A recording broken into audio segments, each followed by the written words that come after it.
All right, welcome to the podcast. Before I begin, I would like to introduce, I would say, the people that are coming on. Dorothy Kaufman is a marriage and family therapist who is married to Dan Wile. Dan Wile is deceased. He died a couple years ago, and Dorothy Kaufman was his partner, and they co-authored a book together that she kind of like put together after he passed called Solving the Moment. Dan Wile has multiple other books and is one of the most famous marriage and family therapists that have lived. He is someone who Dr. Gottman has spoken very, very highly of. He has a really amazing method that I have found incredibly helpful, which is detailed in the book and this article I'm going to put in the show notes, talking about doubling or like restating statements as I wish or I fear statements for the couple. So a member will say something, and then you as the therapist you transform what they said into an I wish or I fear statement. And we're going to talk about that in this episode. She's going to talk about a little bit of her marriage with Dan Wile and how they met. And I hope that you enjoy this. Yeah, I just want to say that I think of myself as the editor of that book. But this is really Dan's book that he developed out of 45 years of thinking about therapy and practicing it. Yeah. And it Marriage was therapy. published, I published it after he died. He's someone that Dr. Gottman has commented on positively in multiple ways, and Dr. Gottman actually wrote the foreword to the book, giving credit for Dan Wile and his some of his techniques that he's adopted, and he commented that Dan Wile predicted some of the things that he found experimentally later on. And the book, tell me a little bit about the book. Well, the book is called Solving the Moment. And solving the moment was Dan's way of solving the problem. In other words, a problem has always two parts. There's the problem itself and the way that couples talk or don't talk about the problem. And the book distills really his theory and gives a number of very engaging interventions for therapists that they can use in their sessions. Yeah. I think the first article I read of Dan Wile was his article called Recasting Complaints as Wishes and Fears. Mhm. And I think I want to start with that because I feel like I use that in my every therapy interaction when I'm working with couples. It's like so pivotal. And it's this idea of doubling. Do you want to kind of break that down and summarize kind of your thoughts on this and how you're a marriage therapist as well, to Yes, introduce you, and how many years have you been practicing? I've been practicing about 10 years. Okay. And Wonderful. this is very much a second profession for me. And it was after I met Dan, actually. Okay. Uh, so, which was yeah, later in my life. Yeah, that's And wonderful. and then we actually saw couples together for some time. Oh wow. Okay. And so So just for our audience who may not be aware of him, he passed away a couple years ago. And March 2020, 2008, excuse me, March 2020, March 18th. okay. Yeah, I was watching a YouTube of him discussing psychotherapy as well, and I felt like he's one of the greats of. So I imagine it must have been wonderful to spend time with him and join him in those sessions. Okay, so let's jump into this this idea of recasting negative emotions, statements as wishes or fears. And the idea is to create like an empathy experience between the couples or like an ally inducing Right. one. Yeah, talk to me a little bit about the basics of this idea.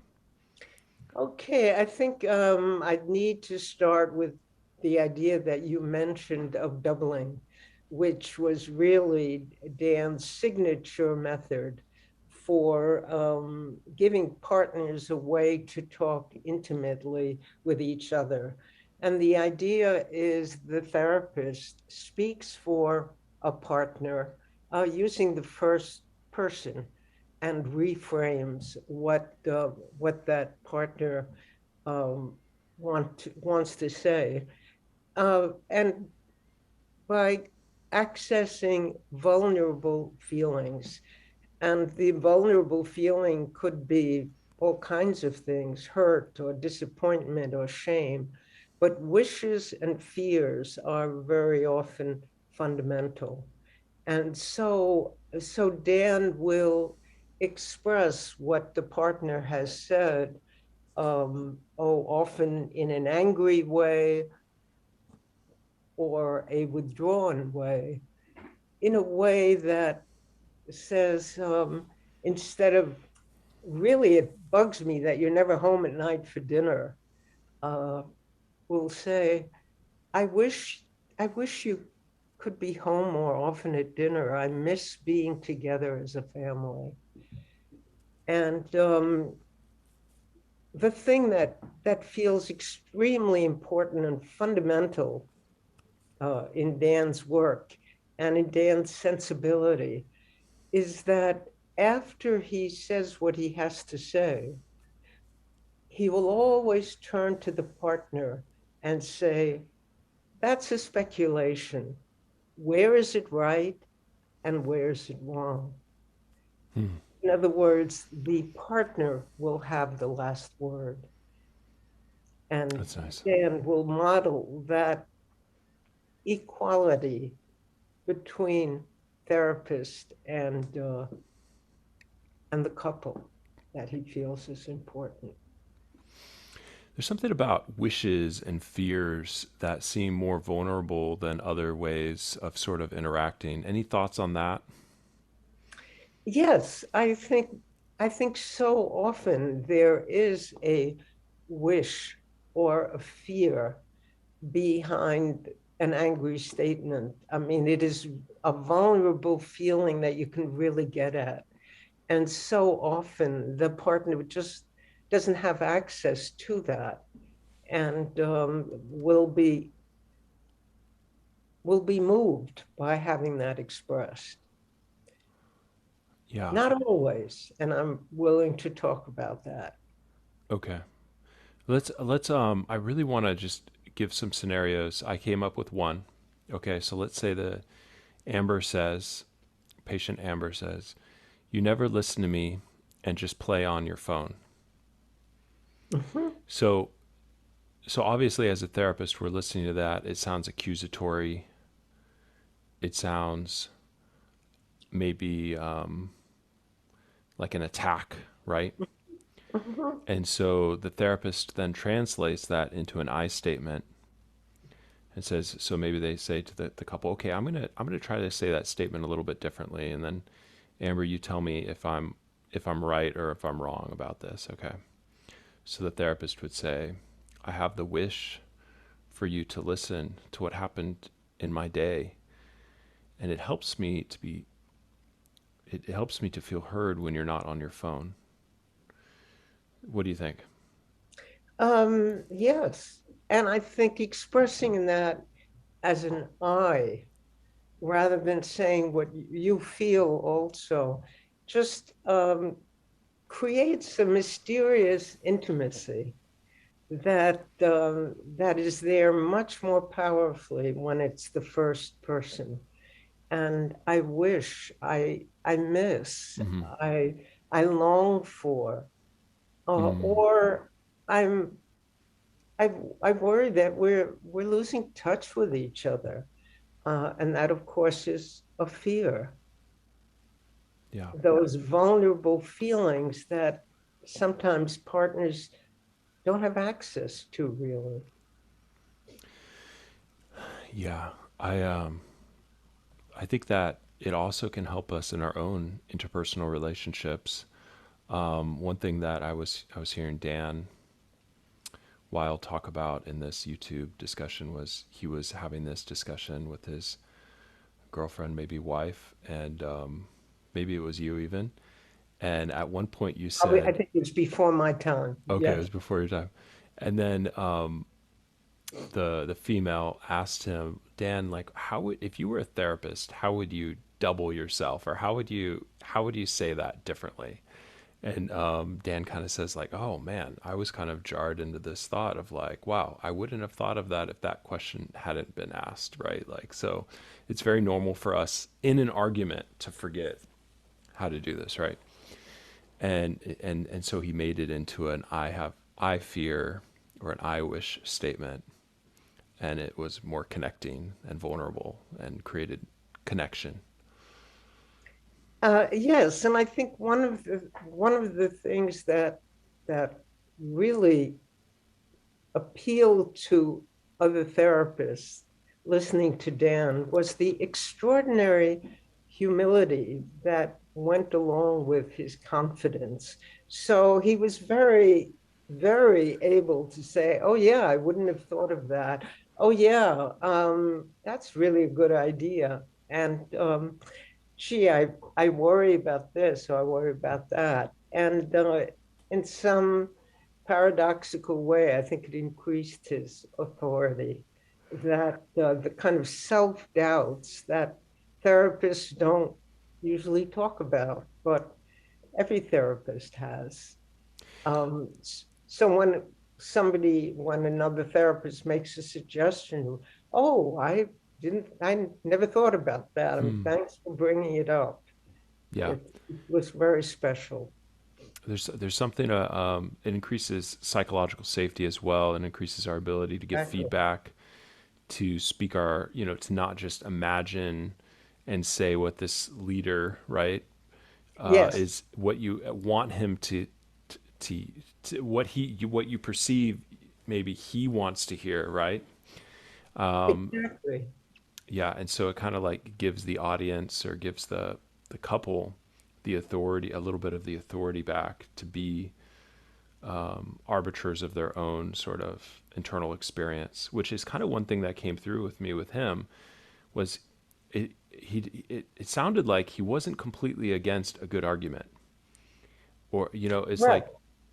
it's like, no, well, couples really need to say what they're really feeling. At Go ahead. Yes, yes. I think I would say paying attention to how it lands. And of course, when you start accusing or blaming, it rarely lands well, right? So, how can I express honestly my heartfelt feeling in a way that my partner can hear? And trying to model that. Yeah, yeah, I think he talks about tone in this as well quite a bit, like this idea that, like, you could say I love you with tone that would be placating or pushing the person away, or it could be wonderful and connecting, right? So it's like, it's not always like implicit in just the words that we use what we're trying to communicate. Absolutely, absolutely. I mean, the body language, the physical expression, I love you can be, feel like, yeah, yeah, this is what I'm supposed to say. It's like it's scripted, and that's not going to be heard as I love you, as opposed to the real heartfelt expression of I love you. And the words in themselves don't guarantee anything. The tone is so important. And Yeah. of course, in doubling, changing the tone from harsh to gentle. Uh, um, I remember it. at one couple group, the one partner said to the other, "You're such an asshole." But this was at the end, and said it with real love and affection. So Mm. instead of it landing as the other laughed and her partner laughed, and they hugged each other. And it was really quite a startling moment. So tone is, again, extremely important. Tone is so important. Yeah. Yeah. And I'm sorry. He added a few other things over the years, that wishes and fears of the vulnerable feelings was one. Changing the tone was another. What he added over the years was the importance of acknowledgement, and Okay. acknowledgement where the partner takes owns some part of the responsibility for the argument, or at least says something that that affirms an understanding of where where the partner is coming from. That's really an important one. Yeah. Okay. So acknowledgement. So it's like I'm acknowledging my role or my sort of, I'm owning my part in the dysfunction that we're having or the discommunication or the miscommunication. So that's one aspect, or also acknowledging the other person's experience. Yes, exactly. In other words, well, I sometimes we can't do that. Um, we can't say, well, I really do think it is your fault. Uh, what we can do, hopefully, is at least listen, hear what the other person has said. In other words, it can be a form of active listening. I heard what you said, which is, yeah. Yeah. And even that, just for the partner to hear some voicing of what he or she has tried to say, can be very positive. Yeah, one thing he said, which was helpful to me, was he said intimacy comes from one partner voicing their truest inner experience and then the other partner hearing them. So that would be like the acknowledging uh, their experience. And Feeling heard, finding your voice, mm, feeling heard is so important in Dan's collaborative couple theory. Yeah. yeah, so your marriage must have been just absolutely perfect because of his years of marriage therapy, I'm guessing. Well, I always did feel we were not together as long as I would like. We met very late in life, and Yeah.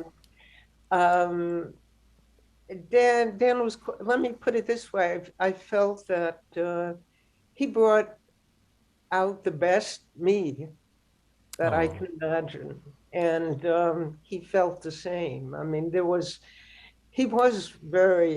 was really very exceptional as a human being, and as a husband, as a mensch. I mean, it was a big loss when he yeah. died, and a real blessing to meet him. Yeah. We met on Match.com, but that's a long. Oh, I just had a patient say, no one ever meets on online dating. And I'm like, well, I think a lot of people meet online dating nowadays. I don't know, but we did, and yeah, I had just come out to California, and yeah. So, what was your prior career? What was your career before I being was a therapist? a professor of humanities in Massachusetts, Oh, wow. of What literature, what type of lit, literature was your focus? liter. Well, actually, it was mostly French literature, but it was also cultural studies, and so yeah, That's great. 20th century literature. And people say, "Oh, what a change!" But of course, in that profession too, I'm thinking about people's struggles Right. and how they connect. So and how they don't connect. So it feels like another way of pursuing the same vocation, understanding people's struggles, and here actively helping them with them. Yeah, I always tell young students who want to become a therapist, I say read broadly, Oh, and nice. read the classics and Dostoevsky, and I'm a big fan of him, and Mm, Russian literature in particular. But I think all literature has like this ability to catapult us into the life and lives of other people, very different than our own lives. And exactly. Exactly. And it helps with that spirit of curiosity and openness and just trying to understand and not judging. yeah, yeah. So okay, kind of going a little bit backwards now. There's this idea that Dan had that Gottman later found to be true. That something like 69% of problems that couples will have will become like perpetual problems. Mm. Tell me a little bit about that, or what that means. Does he mean that it won't be solvable even through marriage therapy, or what does that mean? Um, what he called unsolvable problems. I would say that my sense of the biggest unsolvable problem is that you are you and I am me, and we are different. And Mm, when we're in conflict, the shadow side of what originally attracted us becomes dominant. In mm, other words, say you're attracted to somebody's extraordinary energy and initiative in taking things on. Um, the shadow side of that and the unsolvable problem is it means that you can also become dominant or vehement. And somebody who is very calm, the partner is attracted to the calm and the quiet. Um, the shadow side of that is that they can be passive and frustrating to the partner for that. And I think, I mean, here I'm mixing some of my own ideas that we shared, but that very often it's a matter of um, learning through therapy um,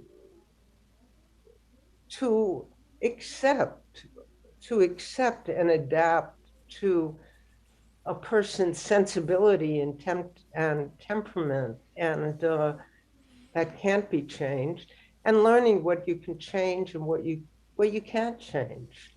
mm. Um, so, but the unsolvable problem is very often just who we are. Now, there are other unsolvable problems. If one wants children, for instance, and the other doesn't, um, or if one really needs to live in the country and the other really needs to live in the city. Um, and their therapy, Dan will say, can offer clarity, Mm. Okay. and that is important. What we want to offer is intimacy. In some couples, that may not be possible, and then that clarity is important too. Yeah. I think what you said about how our personalities are different, the things that attracted you to this person, there may be like a shadow side of it. I think it could be really good to help couples see that what attracted them, like, oh, I loved that my husband was driven and motivated. And of course, this shadow side is now I experience his anger sometimes and just his passion, right? He's can be very forceful and, you know, maybe not abusive, maybe not hitting me, maybe not yelling at me, but he's just like got this like anger energy, you know. Um, and so it can be helpful to kind of help the couple see that the thing that drew them towards this person is still there, and it's like, okay, how do I understand them more, or how do I, you know, I don't know, how would you say it, like understand them more, acknowledge their frustrations, or how do I like connect with them in the midst of their passions, maybe not see the anger directed at me as much. I like to help couples shift the directionality of the anger from at each other to maybe towards common goals or accomplishing goals or overcoming obstacles together. Yeah, any thoughts on all of that? Yes, I think that that's true. And obviously, um, some for anger, for instance, you want to be able to transform that anger into something gentler, so that what you really want is can be achieved, that there can be a real intimacy. And that's again where the doubling comes in. And I think Dan will always model something gentler and more vulnerable than that anger. Now, if a partner says, well, yeah, this happens sometimes. No, no, you're soft pedaling it. I, Hmm. I'm really I'm really furious. Hmm. Uh, then Dan will say in a very gentle voice, as you can see, I'm very angry, and um, and the partner will need to understand, this is something I can deal with, or this is just too toxic. Hmm. There are some therapists who won't work with couples who aren't fully committed to each other. Dan was not in that camp. Okay. But of course, what you want is for the angry, blaming, Right. sometimes bullying partner Bullying. Yep. to to be able to step back, which is another one of Dan's principles.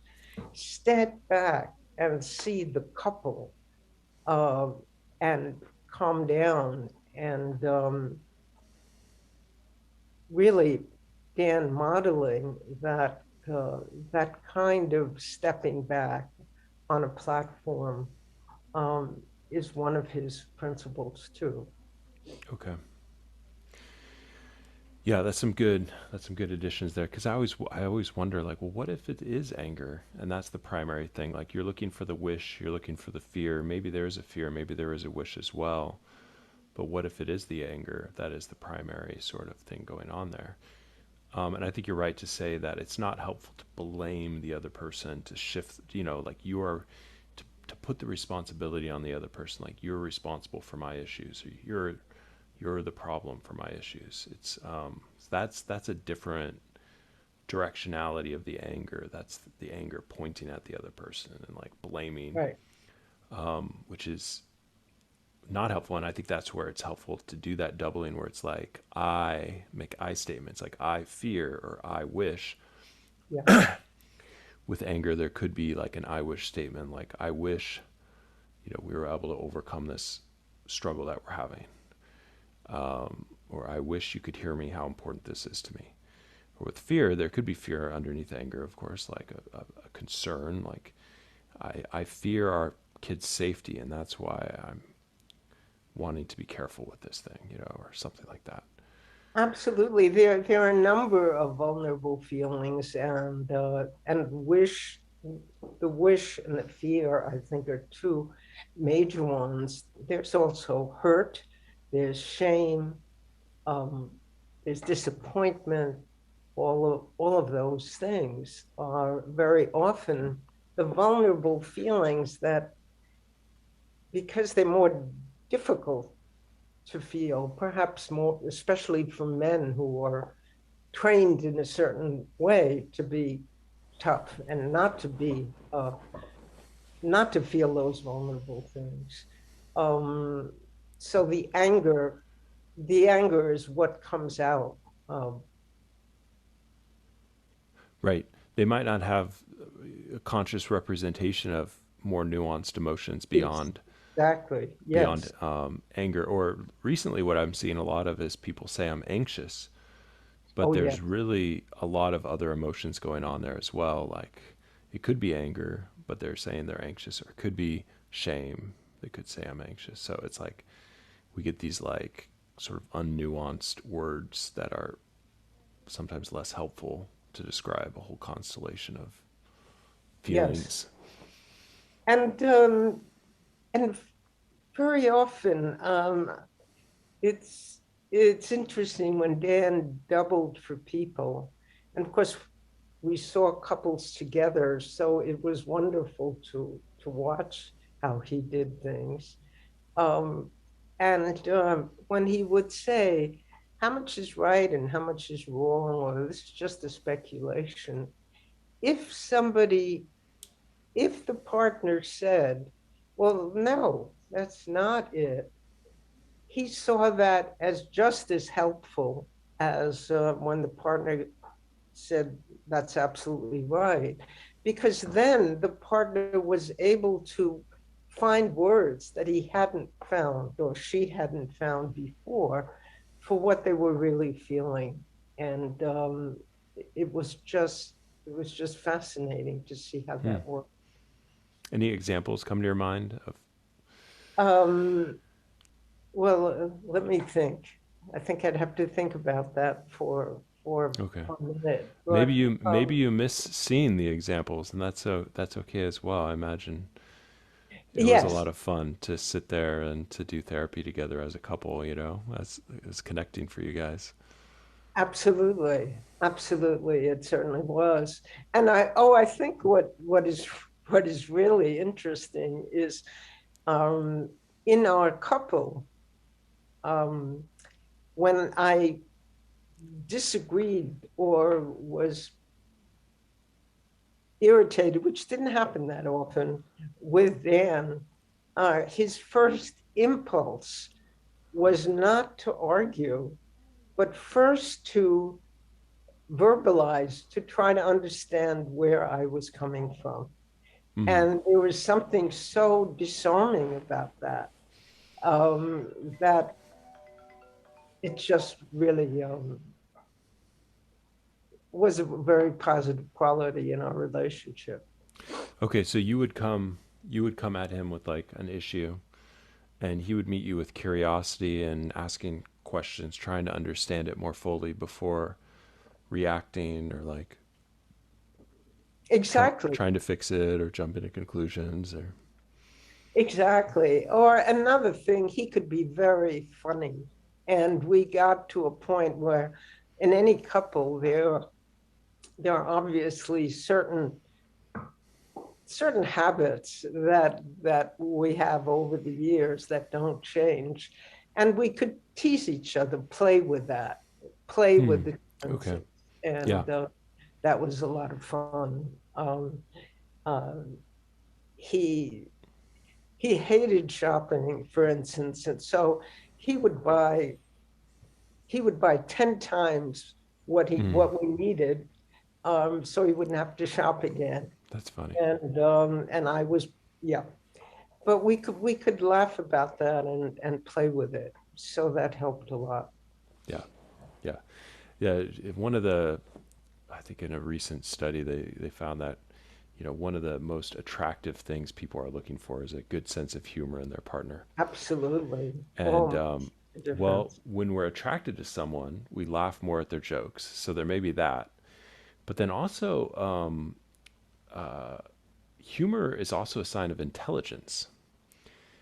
So more, like the ability to be witty and funny and kind of like Right. find plays on words or plays on things is actually a sign of intelligence. So it's fun to hear that you guys had that ability to kind of like find some humor and not, and it's playful too, right? So it moves you out of Right. that kind of Right. fight and Right. flight mode, shut down, disengagement into more of a playful stance.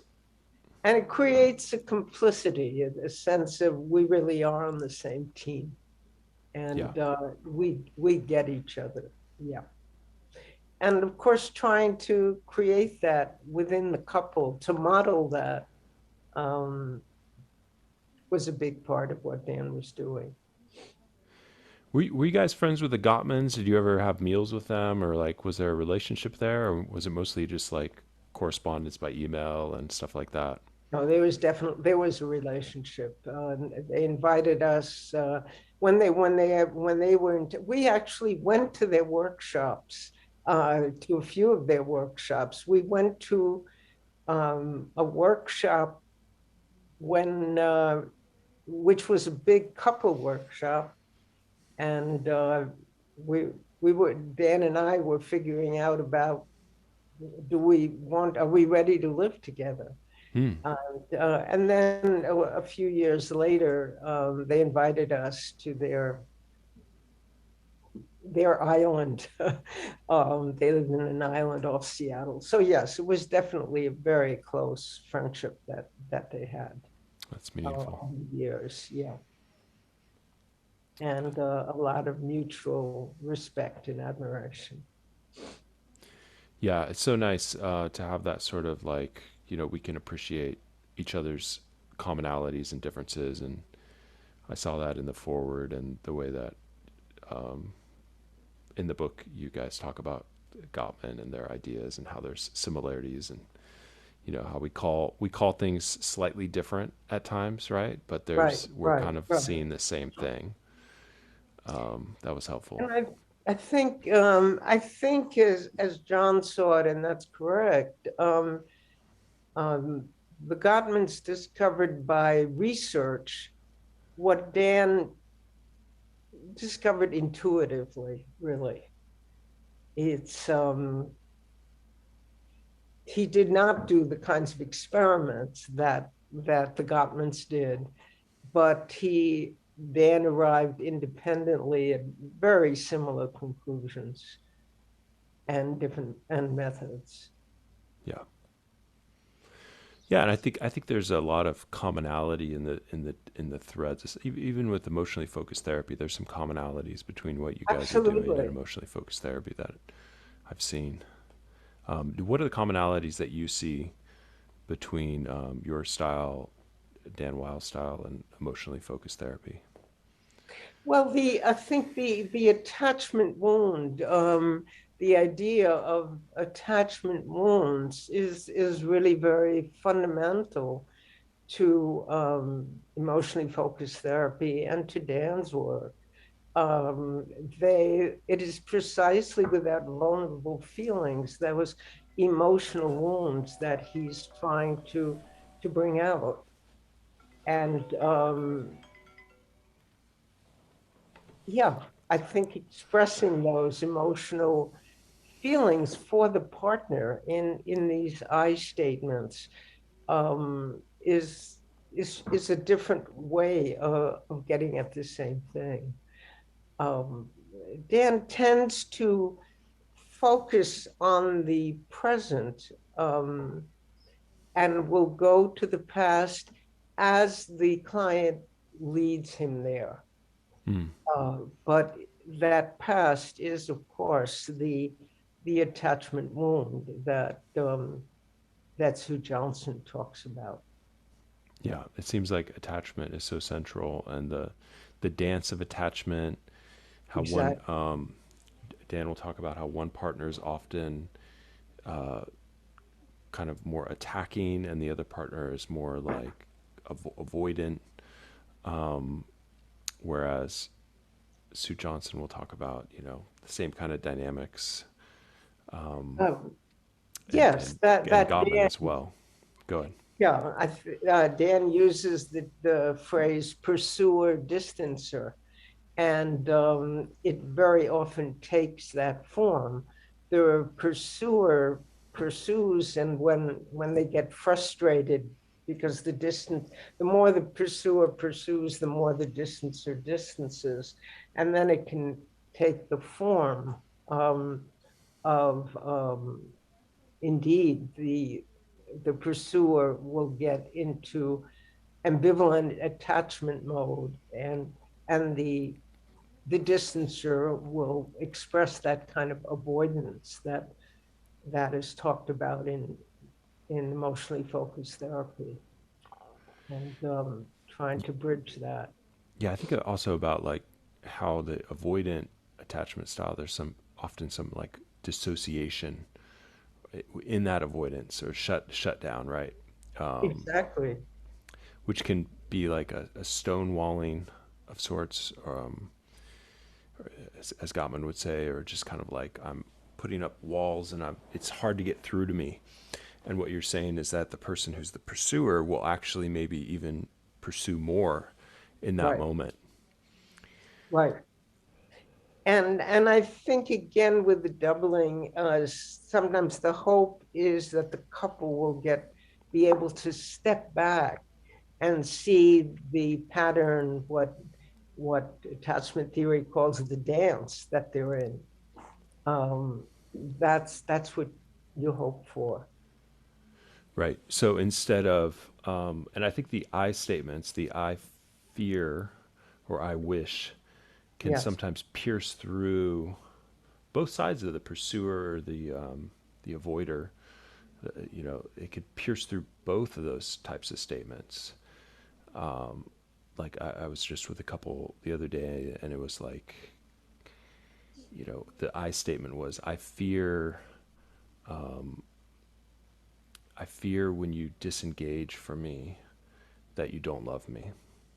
absolutely. And then Yeah, I saw on the partner's face, when I said that, it like resonated as what that would feel like from the partner. And so this person, as I said that, it was like they had some like sadness and just like, oh, that's what's going on, right? And then I was like, oh, help me understand. Like as you hear that, like what do you feel? Like what do you feel, loss or sadness? And they're like, well, I would never want them to not know that I love them, you know. And then that was like this moment of like they turn towards each other, and there's this like connection you can feel, you know. absolutely. Yeah, when you say something like that, I that fear, and then very often the client will say, "Really? Is that what you're feeling?" And there is this, when it resonates like that, it can be very emotionally powerful, Were and there happens a lot. were there ever couples that maybe behind closed doors with you, Dan was like, I don't think this couple's going to work out, or like I just think that this relationship is too toxic to go on, or like how did you handle those types of relationships? Absolutely, absolutely. And I think that was one of the gifts, the many gifts of working with him, that I think every therapist has to face that. Um, and there are a number of well-known, a very large number of well-known therapists who have been divorced and are in a second marriage. And sometimes the differences between people are just too toxic, and and there and when one is, well, when there's a certain kind of bullying behavior that is just there and can't be changed, or if one is both harsh and fragile and Mm. can never acknowledge, yes, I think there we get back to that question of clarity. And Dan will say, know if he, I don't think he wrote about that so much. Um, that it can be helpful for the partner that is being abused in certain ways, emotionally abused, to be able to see that, Hmm. and take it from there. What Now the what problem, go ahead. how how would you guys talk to a partner when you saw that?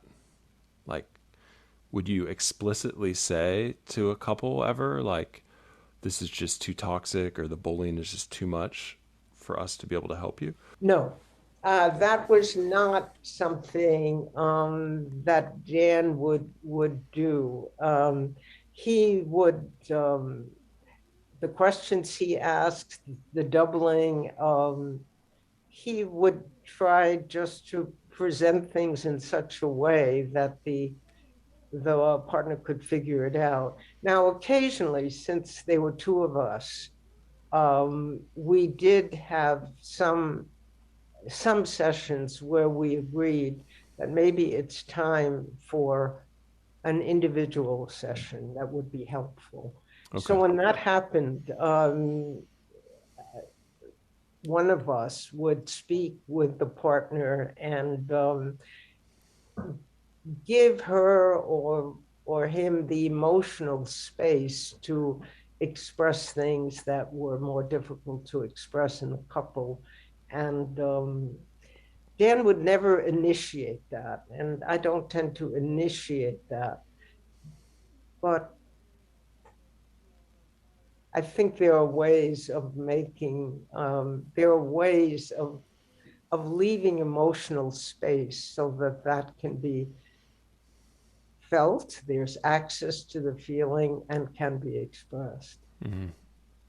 So I was at a conference in Gottman, and his wife were speaking, and they were talking about domestic violence and how Yeah, they specifically in their studies have learned to exclude brittle, borderlines, and psychopathic absolutely. people from Absolutely. Yeah. as like an incurable type of domestic violence. Like whereas they think some domestic violence is actually treatable. I And think they, go ahead. I'm sorry, they make the distinction between domestic violence that is characterological and domestic violence that's situational. And the situational can be treated and the other cannot. And they're very, very clear on that. Yeah, I think most therapists and Dan and I as well, if there is a feeling that domestic violence is a problem, we don't take them on as clients. It's just too dangerous. Okay. So at Partner being any domestic violence, like if there was any domestic violence, you wouldn't take that couple, or if it was more than situational, or like how would you sort of figure that out, or what conversations would you have around that I decision would making? have I would have to say that um, I can only think of one occasion where that came up, and there it was a sense that the the the partner was so bullying and abusive that it was dangerous for the bullied partner to speak, and there we just did not take them on and told the bullying partner that he needs help, Hmm. and it's not help that we can provide. Okay. Any like couples that come to your mind when you think about like huge success stories where you like we're going into it thinking maybe I don't know that this is gonna have a resolution or this is gonna lead to connection, and just despite that it like led to connection or Oh, there are a lot of those. There are a lot of those, and I think it is couples who it could be anger or withdrawal, where there was still a flame, but the flame had almost gone out, and just being able to get past a certain resentment and realizing how much in a partner they loved, and I think a lot of the doubling and the modeling that Dan did. Um,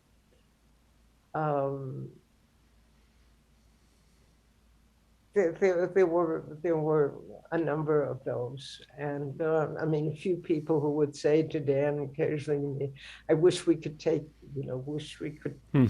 be on my shoulder and be there with us." Yep. And that was really it. Just that voice that Dan had, um, reminding them viscerally of what they loved about each other and had lost touch with.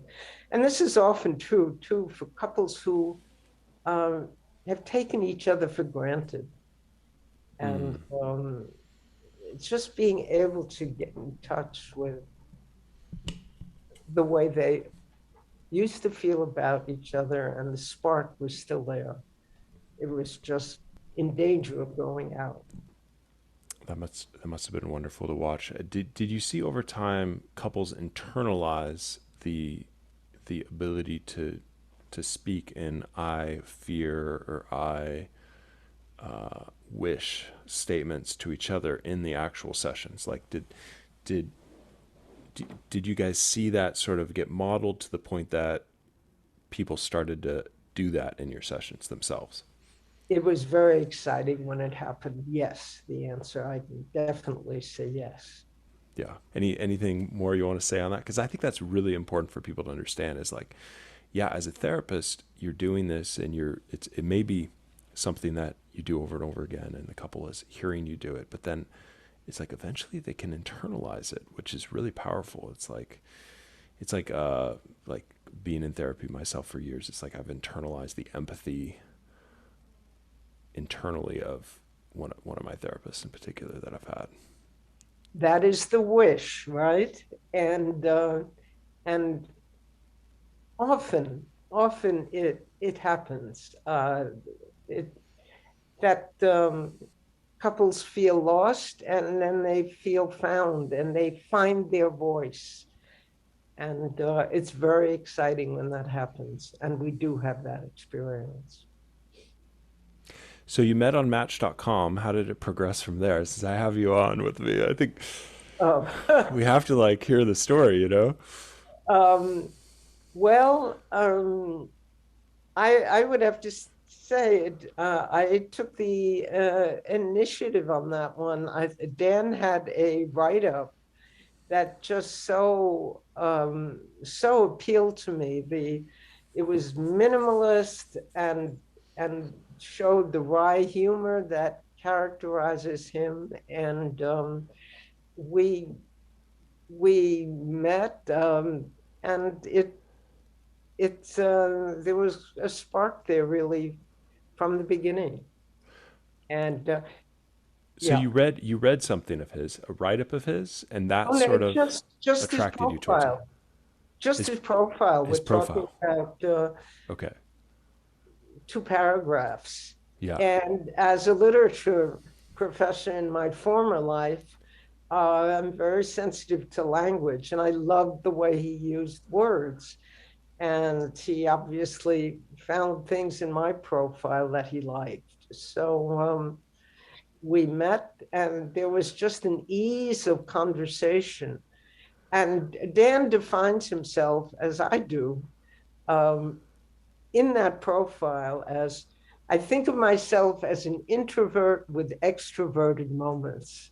Okay. And uh, and Nice. that was very true of Dan, and I think myself that way too. So that was really nice.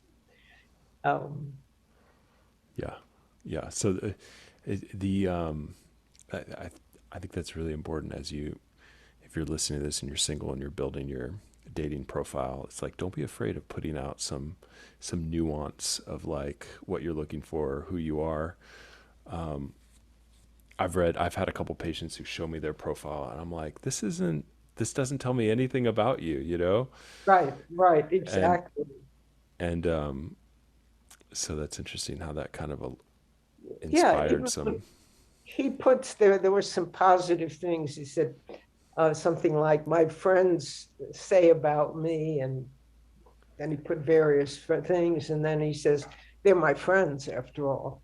Yeah, So there's always a kind of gentle undercutting of himself, and just an openness that was very appealing.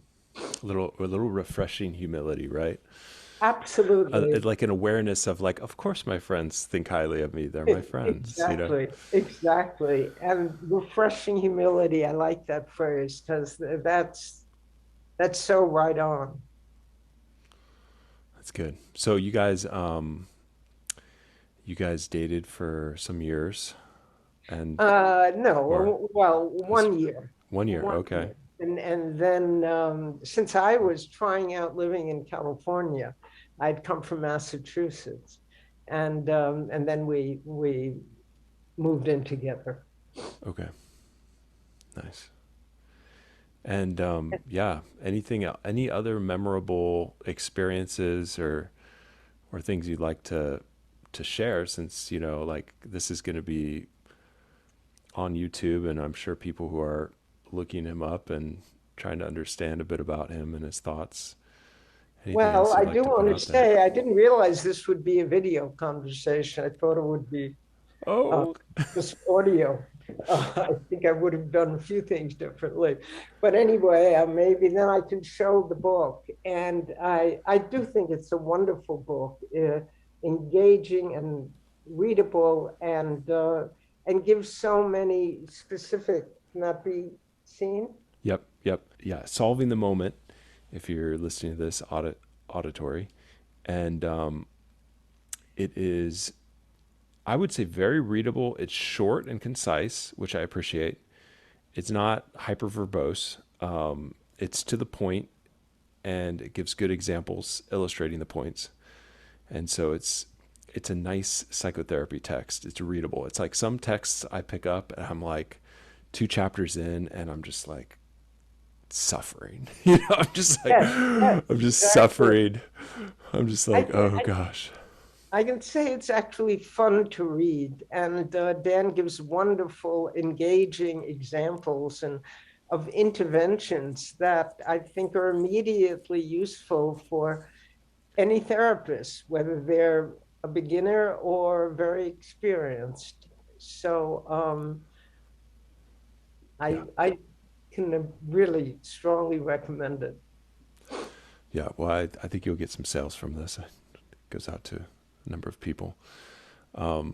Yeah, and I think the article he wrote as well. I'll link that in the show notes, and I'll link the book. And yeah, thank you so much for coming on. Are there any other things that you would like to just put out there before we close up? Um, no, I think that's fine. Thank you very much for having me. Thank you.